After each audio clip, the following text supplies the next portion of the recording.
All right, so good morning, everyone.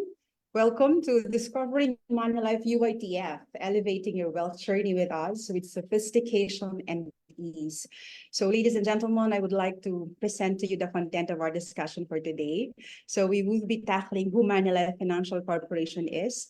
I will be introducing to you also Manulife Investment Management. And of course, kung sino si MIMTC, yung Manulife Investment Management and Trust Corporation. And we will be digging deeper with our UITF, made it simple and easy to understand. No? So we will be discussing also categories, fees, and latest performance of our different fund categories. And I will be giving you also a brief market outlook and asset allocation view. And then we would also be introducing to you how to open an account. So sana po mag-open po kayo after this presentation. So please feel free to ask questions. So this is live. So your participations or your comments and suggestions or any questions along the way are really appreciated. So pwede po kayong magtanong. All right, so let's get started. Okay, so who is Manulife Financial Corporation? So si Manulife Financial Corporation po is a leading Canada-based financial services company established in 1887. Ang ating head office is sa Toronto, Canada, of course, with operations in Asia and in United States. Sa United States naman, we are also known as John Hancock in Boston. And of course, we are providing financial advice, insurance, wealth, and asset management, providing solutions for individuals, groups, and institutions. So ang ating pong asset under management and administration is 970 billion US dollars, and we are serving 33 million clients around the world. Okay, so a snapshot of the global wealth and asset management business of MIMTC. So we have a global asset under management of 970 billion US dollars. We can be found in 19 geographies. So as I've mentioned, so we're focused more solely to US, Canada, and of course to several continents in the world, specifically Asia and Europe as well. So ang ating global wealth and asset management is in the US, in US dollar denomination, is 745 billion US dollars. Okay, so sino naman po ang MIMTC, no? Yung Manulife Investment Management. So I have introduced to you who Manulife Financial Corporation is, yung MFC, no? Para at least po malinaw po sa ating lahat. Now I would be introducing to you Manulife Investment Management. No?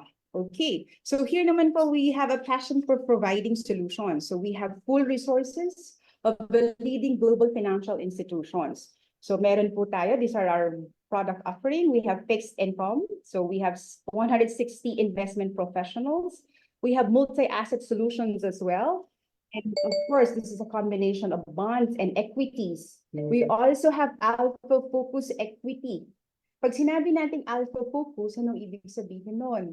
Alpha focus equity refers to an equity investment approach that places a strong emphasis on actively seeking out opportunities to generate alpha through selection of portfolio management techniques. No?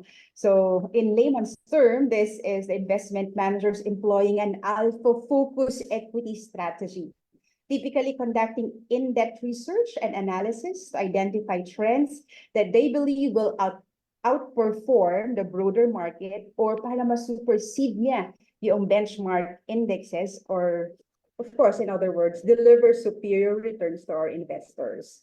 So, of course, we also have private markets. So later we will be knowing who are those private markets that we have served. All right. So Manulife's leadership and pension, kasama po yan. No? So we are also being entrusted with the U.S. retirement pension ng US, also Canada retirement. So kasama din po ang Hong Kong and Indonesia. We are also running their pension funds on their behalf. Ganyan po ka-trusted si Manulife Manulife Corporation or MMITC. Okay. So again, we would want to introduce, a brief backgrounder lang po sa UITF. The UITF were introduced in the Philippine market after the issuance of BSP Circular 447 in September 2004. Yan, kaya naman nabuo si Manulife Investment Management and Trust Corporation. So we are given a license to operate by BSP no, noong last 2017. So why can we trust MIMTC? No, sino ba kami? Manulife Investment Management and Trust Corporation. So we were solely established in 2017. That's 13 years now after UITF were launched in the Philippines. Noong 2004 po, puro mga bangko lang ang nilisensyahan ng BSP. 13 years from 2004, kami naman po ang kauna-unahang life insurance corporation who were licensed solely to, of course, offer UITF. So 2017 po yan. Of course, under the umbrella of Manulife Investment Management, ang ating asset under management, as I mentioned, is $745 billion globally. And we have an over 100 years of investment management experience in Asia.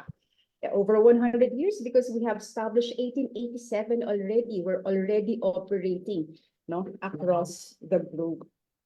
Okay, so in the Philippines also, we are one of the largest fund managers in the country. Ang ating AUM, again, asset under management, is $185 billion. And we, as I've mentioned, are serving 8 institutional clients. Part of them are life insurance, mga pre-need din, may provident funds din po kami. We've also served retirement fund in the Philippines and also 2 educational institutions.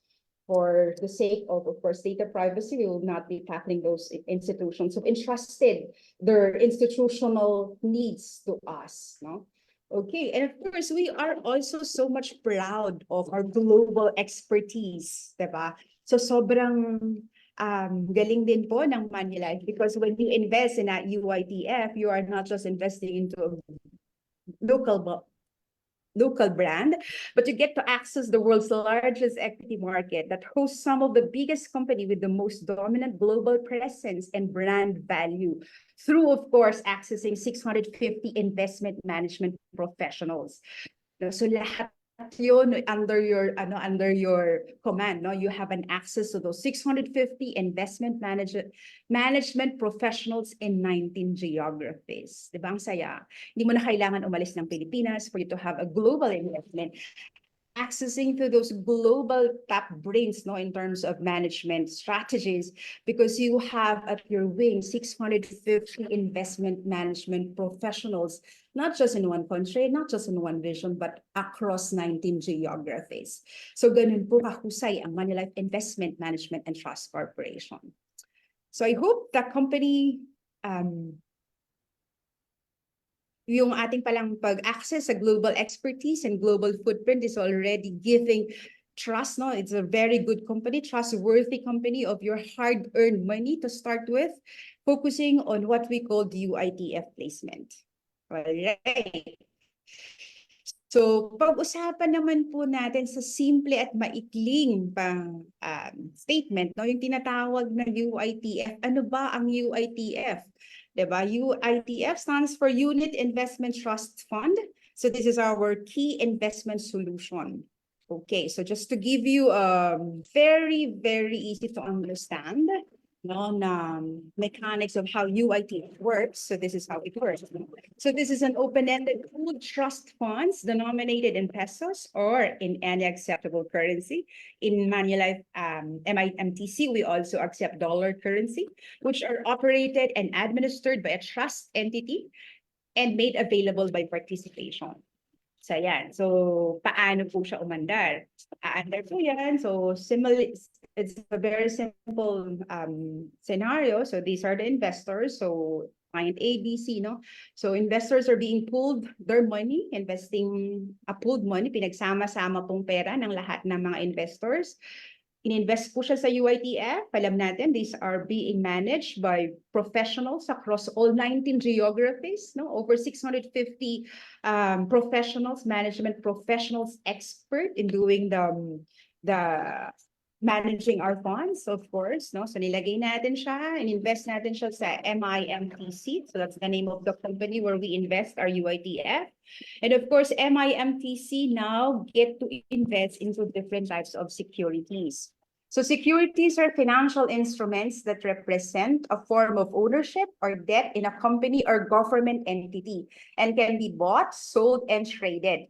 They are commonly used by investors to invest in financial markets. Kasama sa securities natin, types of securities are stocks, bonds, mutual funds, diba, mga ETF. So those are types of securities.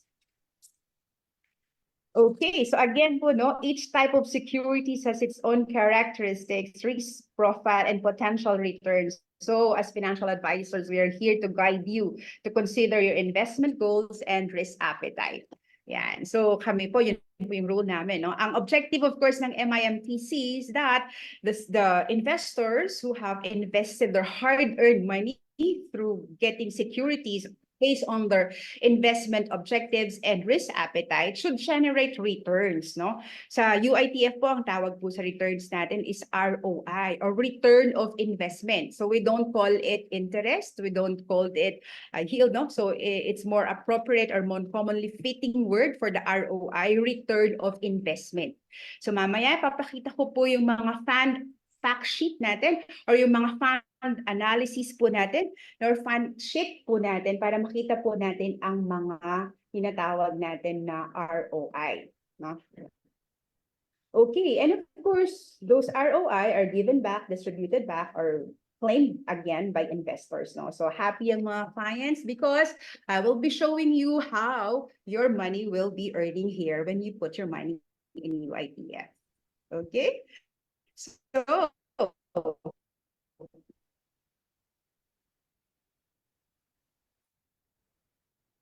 sharing you the slides. So, Money Life Investment, pwede niyo po yung pag chinek po natin yan, there are plenty of fund allocations you would be seeing there. So moneylife.im.com.ph. So that is our website. So you can play around po individually. So if you have questions, you can just ask me.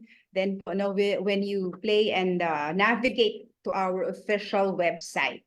Pero as I promised, I made all of those funds na para hindi na po kayo mahirapan.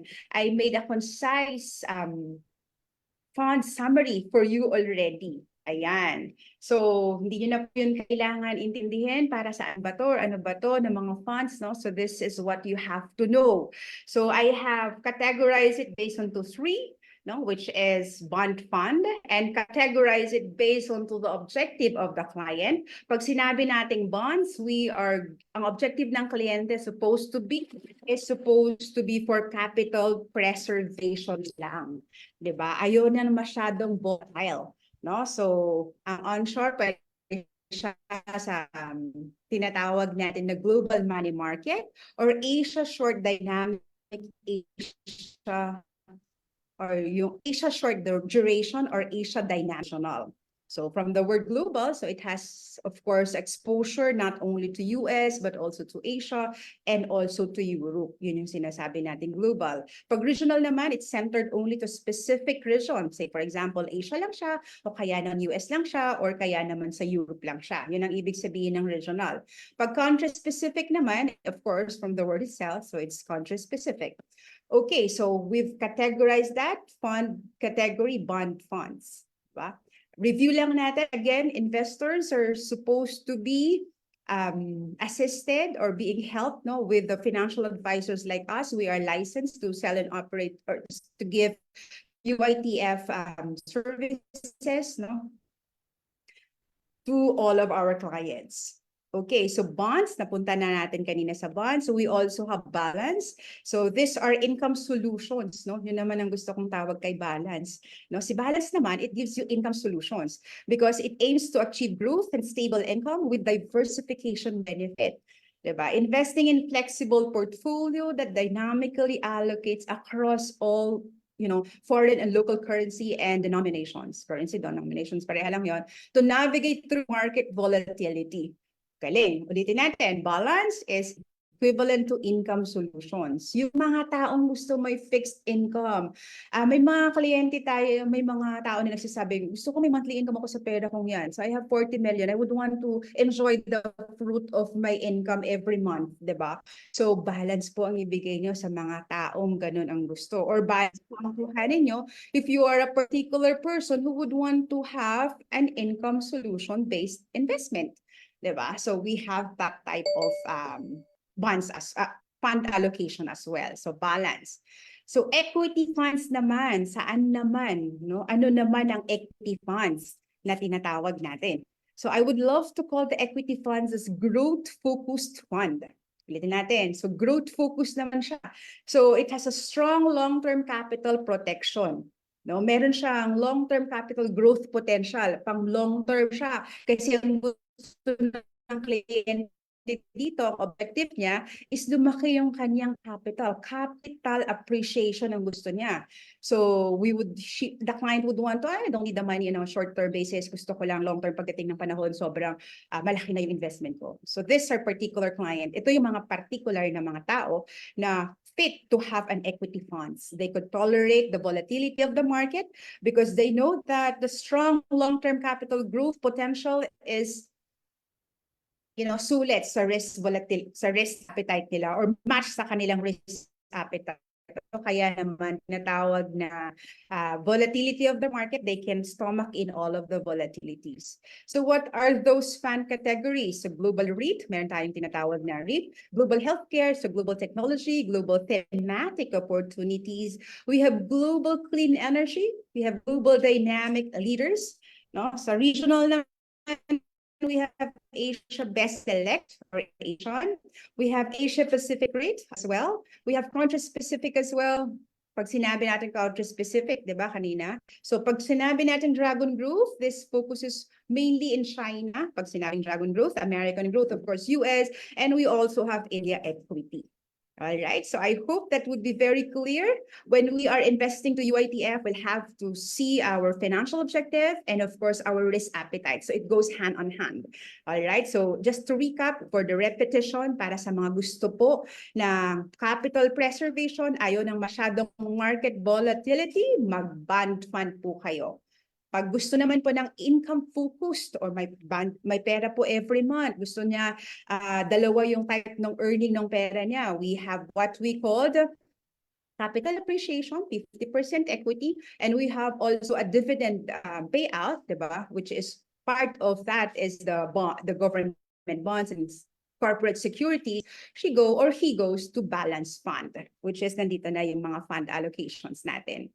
And lastly, pag gusto niya ng strong long-term capital growth potential, pumunta naman po siya sa equity fund. Ito po yung ating mga tinatawag na fund allocations sa ating website. No? So total of that is 21 UITF to date. So you can navigate that and enjoy. No? So kung meron po kayong tanungin niyo lang po sa akin or tanungin niyo lang po sa inyo, Manulife advisor. Okay, so let us, silipin natin ang mga tinatawag natin na fact sheet, no? Yung kids dito, I'm sure for those people who are so much aware of the SPVUL, yung mga VUL product, sa UITF po, ibang mundo po siya. Pag sinabi po natin fact sheet, ang pinag-uusapan po natin is yung kids or yung key information and investment disclosure statement. No? So pag-usapan natin yung mga kids ng particular one product each, no, ng category natin. So silipin natin ang ating mga kids. Again, ang kids is key information and investment disclosure statement, or otherwise known as fund fact sheet for those people who love VUL, no, yung mga variable unitized investment program. Okay, so punta po tayo. Bonds, di ba? So ang bonds po ni Manulife, ang tawag dito is Manulife Money Market. So no holding period, no redemption fee. Tapos tignan natin yung tinatawag natin na comparative advantage or comparative bonds. Diba? Yung UITF po for 1 year as of ending niya is April 30 of 2024. So this is a comparative fund sheet ng April 30, 2023 to 2024. Galing po yan kay Bloomberg. Hindi po yan galing sa amin. No? So UITF A, B, C, yan po yung kanyang fund performance, 4.63, 4.48, and then 4.26 si UITF C. Sino ba yung A, B, C na yan? Ito po yung mga top 3 banks, no? So alam natin, kilala natin si top 3 bonds, ay bangko, tatlong top 3 banks sa Pilipinas. Nag-offer din po sila ng UITF. Pag kumuha po kayo ng money market, yan po yung kanilang rate of return or yung tinatawag natin na ROI, rate of investment, to be specific and accurate to UITF terminologies. Okay, so 4.63. So sino naman si Mutual Funds D? Ito po yung nag-iisa na life insurance company in the Philippines who is offering mutual fund. Okay, ang kanila, si Sun Life yan, ang kanilang fund performance is 2.96%. Okay, versus to the Manulife money market, we are at par. Di ba a big applause, no? 4.98% po yung amin Manulife money market. No? So mamaya, papakita ko sa inyo saan yung mag-validate tong information na to na hindi biased, not from Manulife website, but a UITF website. Yun yung maganda kasi. So sa may website tayo na makita lahat ng mga fund performance ng UITF. I will also introduce that to you. Okay, so again, we've had a sneak peek, no? Tinignan natin yung isa nating tinatawag na fund allocation, yung bonds o yung tinatawag natin na for capital preservation only. Ayaw ng kliyente ng volatility, gusto lang niya ng yung pera niya stable siya. Okay, so these are people who would fit to the money market fund. Okay, so just to graphically illustrate how our fund, yung money market natin, di ba, had outperformed the peers since launch. So makikita po natin yan. Siyempre yung green sa amin po. So Manulife po ang green, kaya ako naka-green. Di ba? So yung pinakita ko sa inyo kanina na 3 colors, yung top 3 banks kanina, and yung isa na life insurance corporation din. So we are outperform them into that category, no, sa money market category. So tingnan naman natin yung another 2 na category, yung tinatawag natin kanina na balance fund. Sumilip tayo. Okay, so silipin naman natin these are before I to proceed for the balance fund, let me just give you the suite of the volatility funds again. Low volatility funds, for bond fund, for capital appreciation ng capital preservation ang objective ng kliyente. Okay? So income builder, we have that. We have global money market feeder fund.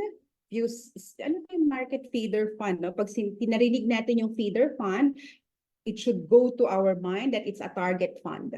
So it's a target fund, so mini-mirror niya yung target fund na gusto niya. And when you navigate to our website, makikita niyo kung sino yung mini-mirror niya o gusto niyang tularan or yung bini-benchmark niya. Alright, so again, money market fund, stable income fund, and Asia short duration fund feeder. So these are our bond fund. Yan, para makategorize, para hindi magulo, para hindi na po kayo mag-isip, at para I could run you through the fund allocations and categories of our Manulife website. Okay, kanina binanggit natin yung tinatawag na balance fund, diba? Bonds, balance, and equity. So again, ang gusto kong tawag sa balance fund is income-paying funds because it is really giving you a monthly income. Diba? So, ito naman siya. So, ito yung 2023 performance kasi hindi pa tapos yung 2024. When you've invested to our famous GMADI, yung Global Multi-Asset Diversified Income Feeder Fund, it had given you supposed to be a 10.61%. No? Sa global REIT naman po natin, we have 7.62%. We have also in Asia Pacific REIT 2.57%, and Asia Dynamic Fund Feeder is 1.93%. Now, you would be asking me, ano ang trust fund on that particular slide? Ang trust fund po is already embedded to your NAV, no? Yung price po pag bumili po kayo. So that's of course our trust fee. Those are people we manage. Kanina, balikan natin how UITF works. They are being managed by professionals. And when you invest your money in Manulife UITF, you have an access to over 650 professionals across 19 geographies. syempre hindi po libre ang mga experts, no? Ang mga professionals. Pag nagpa-doktor tayo, may bayad yan kasi you have to ask for medical opinion. Correct? So similarly with our investment professionals, hindi po siya libre because they have to really put their brains as well into dig deep or research, di ba? Mag-research sila and they got to really study the trends, the patterns, and the, the market condition. So they have to be paid as well on how they would be managing our funds.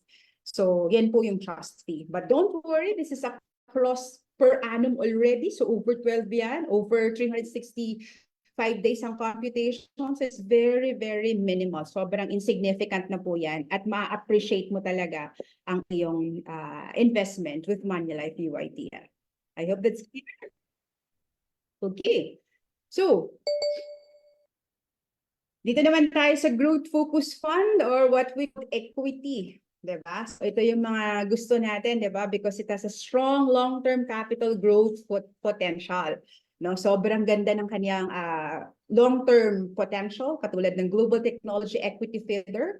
It had given you 49.79% na per 4 months of last year. No? Papakita ko yan mamaya sa kids natin or yung Key Information and Investment Disclosure Statement natin, or otherwise known for those people. Again, sa VUL people are called fun fact sheet. No? So kids po ha, kids. All right, so napakataas. May mga kliyente just not rubbishing opposition.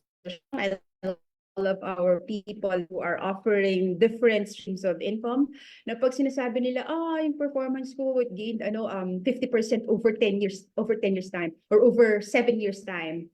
So ang sagot ko lang, I have an investment that would give you 49.79 in 1 year time.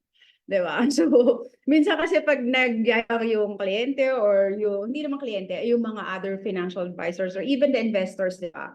They feel, personally sometimes, when you feel that you have a very good earnings already, you might be surprised, would be better pa pala na mga earnings in the market. Diba? So, this is really a good and very cool earnings, diba? To be proud of in Manulife UITF, yung Global Technology Equity Feeder po namin. The good thing is that you could also have that in peso or in dollar. Para of course, yung currency risk mo would be lessened if you are holding peso in your account, so just invest peso. No, when you're holding US dollars, para hindi mo na siya ipalit, diba? So you can just invest dollar. So that's our recommendation. So don't exchange na the fund that you have, no, for getting rid of the tinatawag natin na currency risk pa. All right. So going back to our growth focus funds, so we have American Growth Equity Feeder, we have Global Clean Energy Equity Feeder, we have India Equity Feeder, pang India lang siya. So Global Thematic Opportunity Feeder, this is global again with exposure of 19 geographies. We have Global Healthcare Equity, so buong mundo din yan, meron tayong exposure. And we also have Asia Best Select Equity Fund, so okay din siya. And Equity Wealth Fund sa Pilipinas, 1.23%. Asian Equity Feeder, Dragon Growth Equity Feeder, which is in China. So dahil may problem ngayon sa China, medyo negative yung performance ng China as of last year. So of course, there would always be countries that would outperform, diba? Kaya kung kailangan po ng financial advisor kasi na-spot o kailangan i-fund switch na natin yan. So this is not working. So that's our role for you to give a financial advice on what best suits to you, to your financial objectives and your risk appetite as well. Okay, so silipin na po natin ang ating tinatawag na kids, no? So for the enjoyment of everyone, this is an actual payout rate summary already. So hindi ito nilagay lang para may makita lang po kayo, but this is an actual income paying solutions of our funds, no? Which is specifically focus on the balance, no?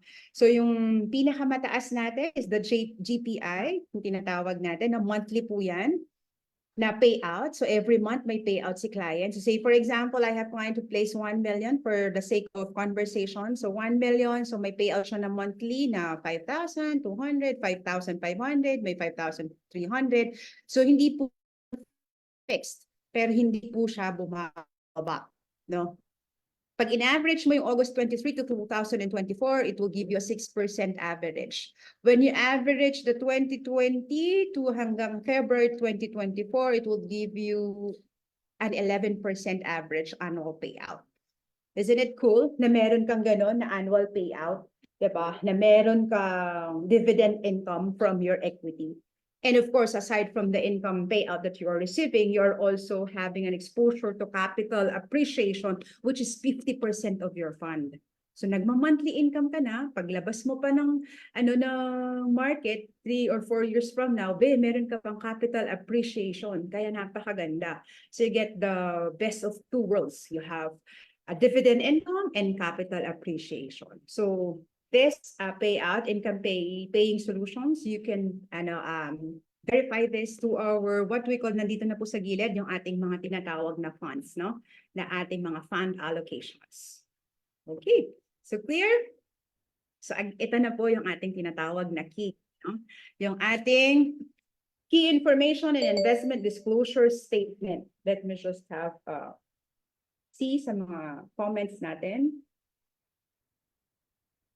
Alright, sige. So later, lagyan natin no, ng time for asking questions para minsanan na lang. Okay, so let's go with the kids. So launch date nito was 2021. Tignan po natin na how it performs.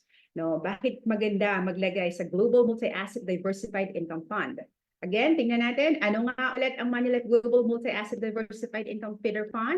So this is Balance Fund, which operates, of course, through, or which gives you a potential returns from key two sources. Para for the sake of learning, no, we'll have to repeat those sources of income from this particular fund. We have capital appreciation and dividend income. So meron ka ng monthly dividend income, siguro sa GMADI, ang kanyang, ayan. Oh, sorry, sumobra ang aking isang slide. So pagtingnan po natin yan. So yan po yung graph natin, no, 2023. So ang ating income already for the last 3 months is 6.46%. No? In 2 years' time, we've had 24.71%. And of course, 11.59 in 6 months' time. So not bad, diba? So, ang highest natin na NAV po was 54.05. Ang lowest was 48. So, makita niyo po yung graph. I would want you to really understand the graph, how it works, diba? So, pataas po, pababa. That's the volatility of the... Sorry. I'm sorry for that. Okay. So, going back to the graph readings, no? So, yung pinakamataas, of course, that's the highest that it went through. We call it resistance ang sa baba, resistance ang taas. Ang baba naman is the support, the lowest that you could have, no? So that's what we call resistance and support. Okay, so yung pinakamataas is our resistance. So pwede pa siyang tumaas than that, or pwede kang, kung nandito ka sa baba, magandang mag-invest because it's not yet your support level.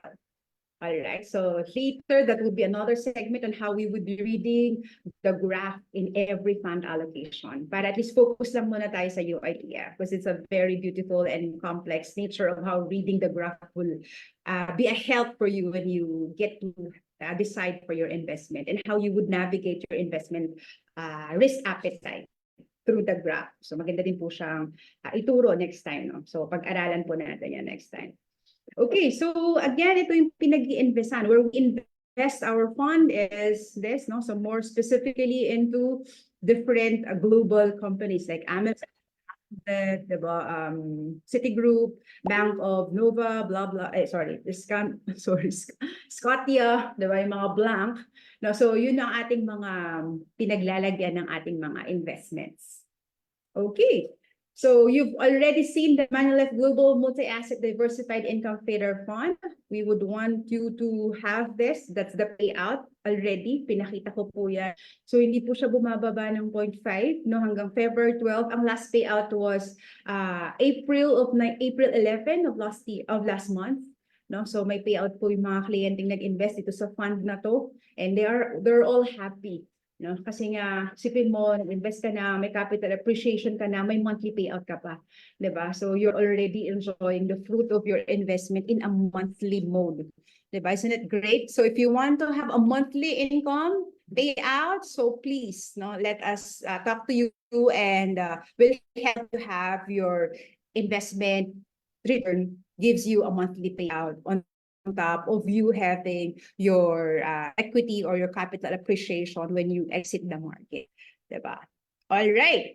So, may schedule din naman po tayo payout for MIMTC's income paying fund. May nagtanong, Miss Bing, pwede ba ako na mag-place ako ng, say for example, April 30, when would I get my payout? So ito po yung sagot, 'di ba? So yung Asia Pacific REIT natin, semi-annual po yung payout. So may mga tao din na gusto kasi na hindi monthly, gusto nila semi-annual para daw maipon. But of course, majority of my investors personally would want to have a monthly income, which I propose to them, the multi-asset diversified income. So napakaganda po niyan. Nakita po natin yung kids natin kanina, yung key information and investment disclosure statement natin.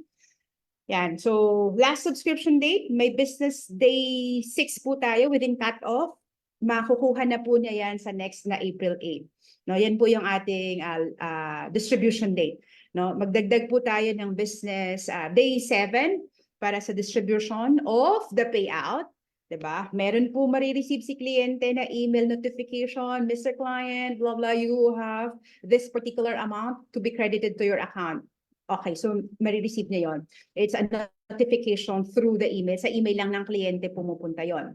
No, so automatically being credited to the settlement account that the client uses when he or she opens the UITF to us. Diba? So ang gagawin mo as financial advisor, check mo lang if okay ba, na-receive mo ba, Mr. Client, yung income payout last May 11 or April 11. No, parating na naman ang May. So, happy na naman ang mga investors ng mga may income paying fund, no? Yung mga may Chimadi, may mga global REIT, mga Asia Dynamic Fund, and they have the global preferred income. So, they will be happy again when they get to receive their payout, specifically to that business days. Tapos, paano naman kung magdagdag ako, Miss Bing, no? Mag-top up ako, how that work? Siyempre, dahil top up yan, bilang lang po kayo ng business day 15, you will again get your payout, diba? For the following month. Ganun po siya. Alright, so I hope this is very clear. Now that we have our MITC income paying fund for second quarter, no? Para lang mas ma-appreciate natin yung crediting natin, no, or crediting ng those people who would want to place UITF to us. You would definitely be very happy once the credit has been credited or the payout has been credited to your account. Okay. So, again, buksan natin ang Manulife American Growth Equity, isang silip pa sa isang equity fund. Sumilip tayo kanina sa bonds, sa money market. Sumilip din tayo sa balance, sa tinatawag natin na GMADI, the Global Multi-Asset Diversified Income Fund. Silipin naman natin ang isang equity fund. We call it Manulife American Growth Equity Feeder Fund. Again, para kanino to? Sa mga kliyente na gusto ay strong long-term capital growth potential. Because just to reiterate, trust has, of course, the same investment rules. The higher the risk, the higher the return. Pero syempre, gusto natin ma-ensure na meron tayong tinatawag na capital appreciation over a long period of time. Maganda din po itong equity fund namin for those who are aggressive in terms of the risk appetite. No? So we call it American Growth Equity Feeder Fund. Tingnan po natin. Yan po ang kanyang growth. No, yan po yung kanyang chart as you can see. Diba? Ang amin pong growth in 3 years' time has already been 39.12%. That's really amazing growth in terms of annualized fund. Diba po? Tapos, pag nag-invest po kayo sa amin since the inception of the fund, no, you have earned 87.85% already. Okay, so these are the top holdings already of our fund. So we have invested or we are investing through Amazon Funds, Apple, Alphabet, and Microsoft Corporations. Yan, medyo maliliit, no? All of those po can be seen in our website.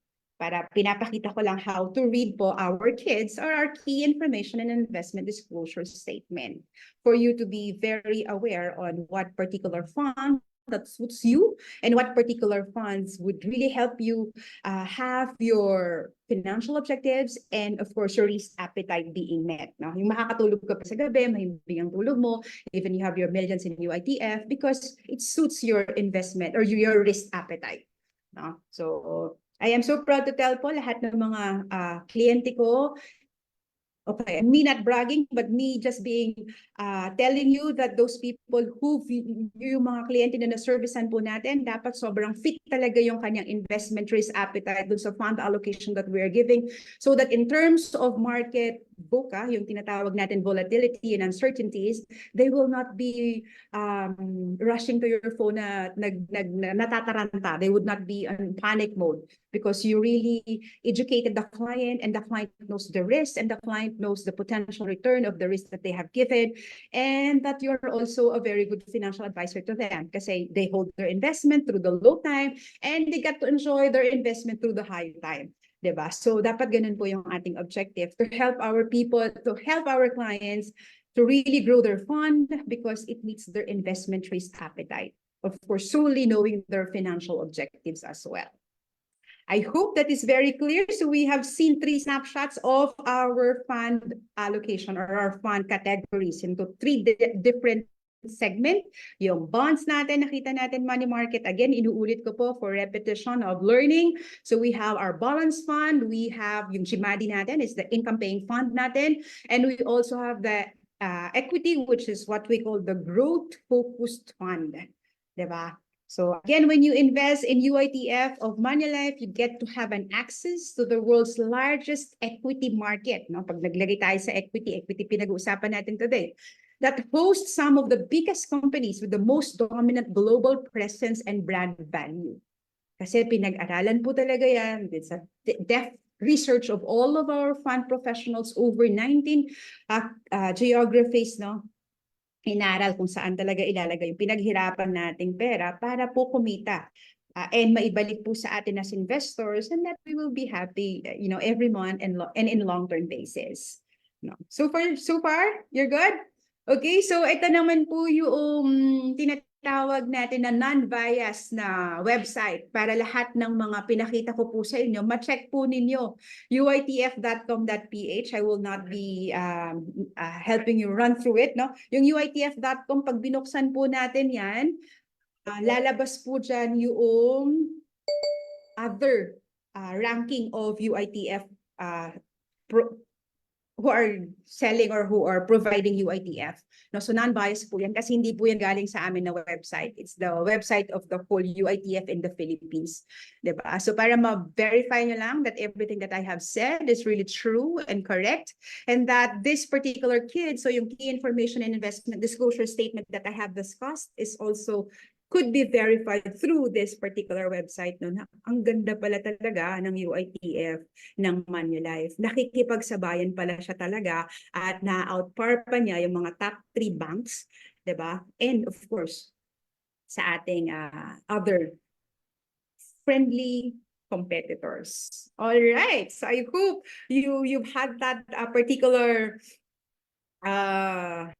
particular website, no? Pwede nyo pong i-check after you've seen the presentation. So, konting bragging lang po, may top UITF po tayo sa feeder fund category. Again, pag sinabi natin feeder fund, what goes to our mind is it's a target fund.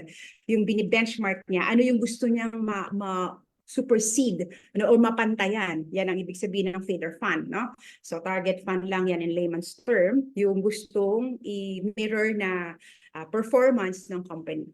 Okay, so pag binuksan niyo po yung aming website, makikita niyo kung ano yung mga gusto niyang i-benchmark or i-mirror or mga target fund, no, in terms of our investment strategies. Okay, so we have global technology. Ang ROI niya, ang return of investment niya is 50.2%. Palakpakan naman dyan, di ba? Over 1 year po tayo, year to year po yan, no? Or 1 year period po yung ating analysis. So we have India, EF A-class, no, may 37.1 siya na ROI. Not bad, di ba? Sa American growth naman, 32.4%. We have American Growth EFF Plus 8, 29.9. Yung Global Thematic, pag sinabi mong thematic, it just centered into one theme. Now, most specifically to clean energy, yung mga tinatawag natin ng mga, for the word theme, no? Okay, so I wouldn't be reiterating the green companies. Yeah, so global thematic, number 6, 26.5%. Global dynamic leaders. EFF Class A, 22.3%. And the rest, no, yung top 10 natin, yung global healthcare natin, 9.9% ang ROI niya. Diba? So the key, the holy grail of investment is to really diversify. Don't focus into one fund category, but focus on diversifying based on your risk appetite as well. Alright? So, pero sabi mo, Miss Bing, based on risk appetite, so paano ko ma-diversify yung aking fund? So, spread it across to the risk appetite that yung diniscuss natin kanina. Spread mo siya para ma-diversify mo yung risk, volatility, or yung risk exposure mo. Alright? So, feeder fund category, top 10 UITF natin in terms of trust and entity.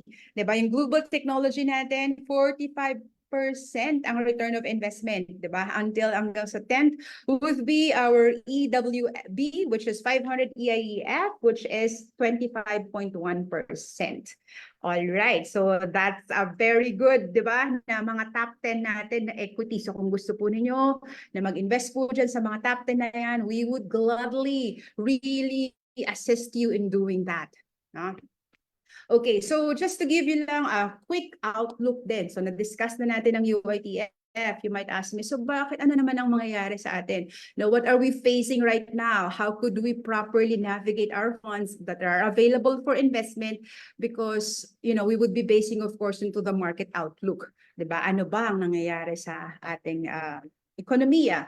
So just a short snippet of what's happening. I also provided a very short what to expect in 2024, the market outlook. Okay, so time's up na daw. Okay, so drivers of successful economies in 2024. So of course, we know that we are, every year naman may mga challenges, iba-iba lang, diba? So most likely right now we would be ang challenges ng pinaka rack star natin, diba? Rack would means our challenge, no? Our obstacles in getting our financial objectives are this. No, lower debt sensitivities, less reliance on manufacturing exports, and of course, more fiscal room, kailangan po yan, and exports geared toward essential commodities, no? Because countries heavily exposed to international trade and constrained to borrow are likely to face significant head swing during first quarter of the year. No, yung mga credit-dependent countries. No? So, because there would always be a less reliance on manufacturing exports. Yun po yung ating kinakaharap. So, more of fiscal room, specifically tightening, pag tinaas na ulit, kinatrate ulit ni Fed yung interest rate, that would be another game changer for all those who hold equities. Diba? So, there would always be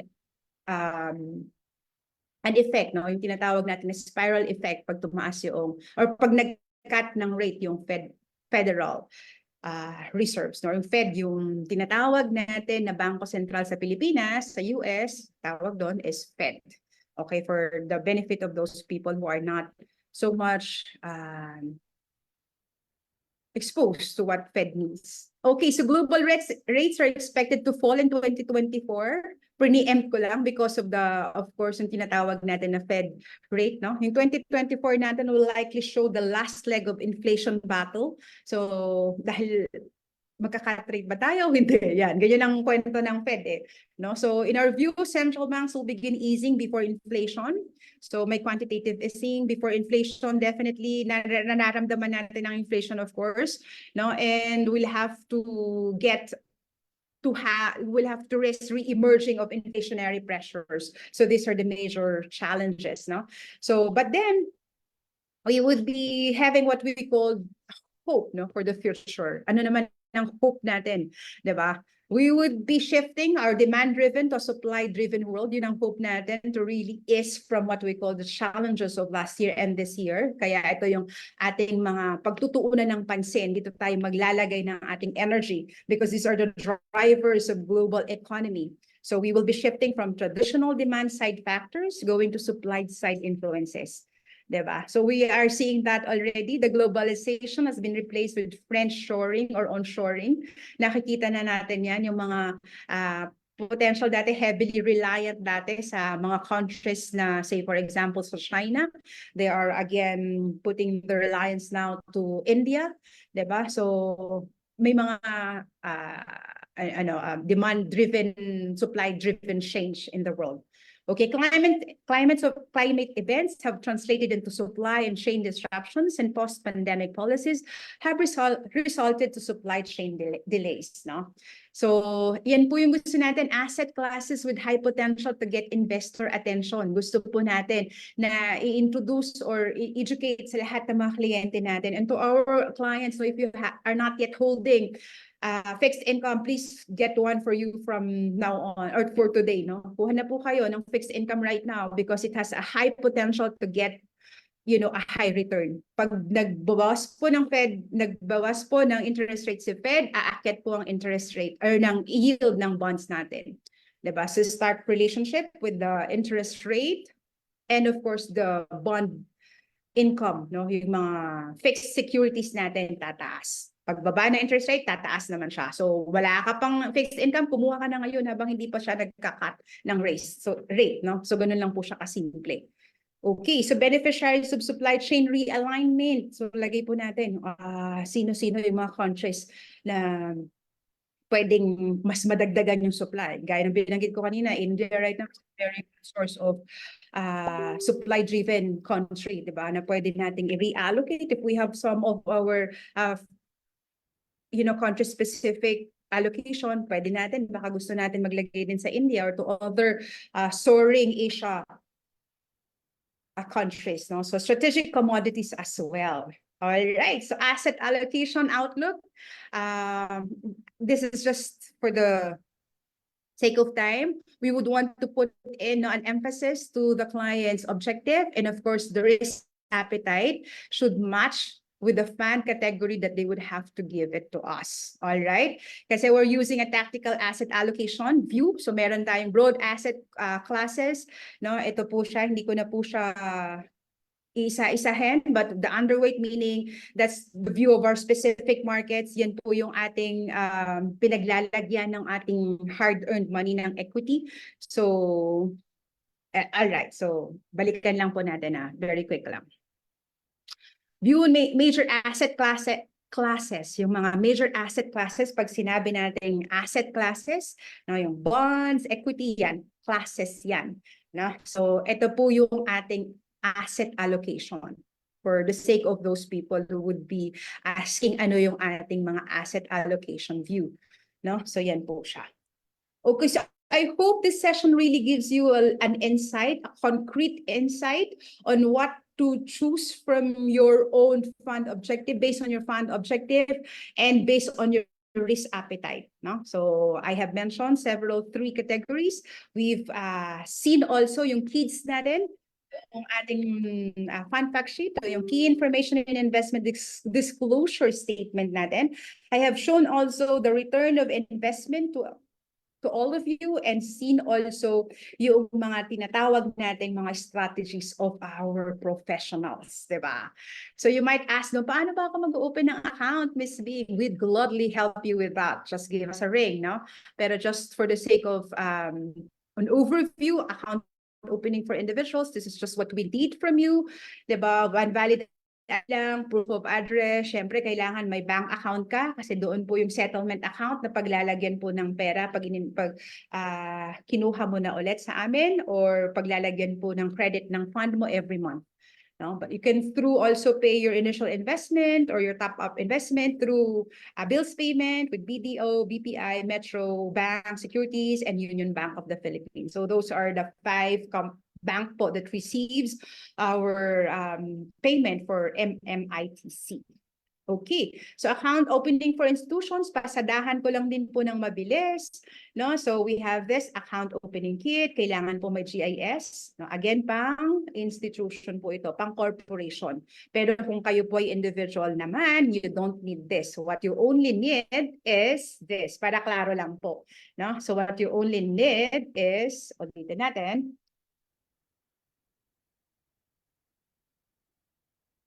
this, okay? Pang individual, yan lang po yan. May proof of address ka, may bank account ka, bayad ka na sa bangko, tapos na. We're done. We have opened an account already.